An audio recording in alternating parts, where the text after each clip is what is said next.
My name is Jacob Birdwell. I'm Drew Klinghagen.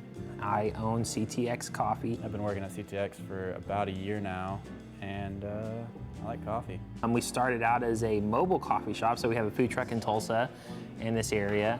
Yeah, we're a little coffee shop here in downtown Sapulpa, Oklahoma.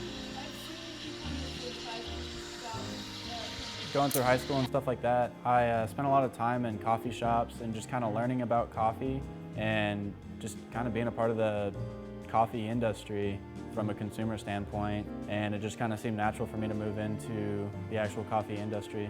It started as an engineering student, me spending too much time at coffee shops. I fell in love with the community and fell in love with the craft of making good coffee and roasting good coffee. It developed into a way to make money, give back, and a way to build community. It's about the shop that kind of sets us apart. We like to have a nice, inviting environment.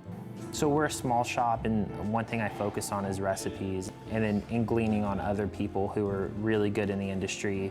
And so what we try to do is have a very simple menu with very good product. We work on our cold brew recipes, mixed drinks, seasonal drinks and stuff. So that's kind of something that I feel like a lot of people don't do.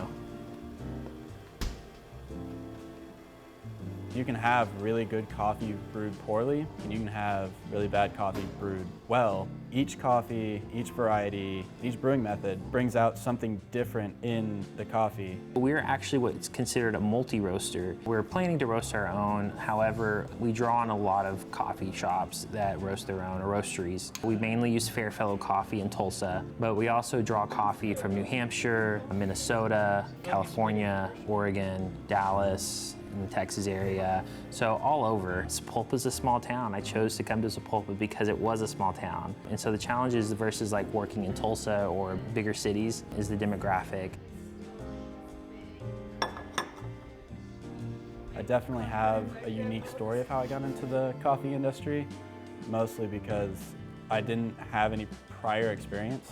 I built a motorcycle and sold it to the owner of the shop and said that I liked coffee and that, I'd like to learn about the coffee industry. He basically trained me from the ground up to kind of work here. This shop's been a big part of my life over the last year. Seeing community built, and so you go from a place that didn't really have a place to congregate. One thing is I get pleasure out of is a business like this, is like sitting behind the counter and like watching people make connections and introducing people to other people, watching them build connections. And so that's probably the biggest walk away from this.